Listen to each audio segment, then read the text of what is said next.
Bathrooms are often the smallest room in the house, yet are used most frequently. So making it effective use of this space so that it fulfills the different functions and requirements of the clients.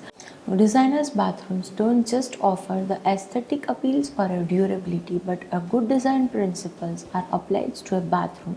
They can also make the space easier to clean and look after. So by carefully selections of materials, floorings, wall finishes and even countertops, you can pick those options that gives you level of maintenance and you are happy to manage in these spaces. So the content of the workshops, we are going to cover up the water supplies and types of waters, water drainage systems and all about the types of pipes and the elbows which we are using for joining the pipes, types of the bathroom fittings and their usages,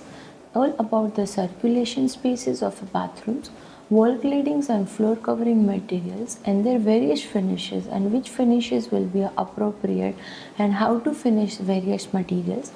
types of ceilings which will appropriate for the moistures and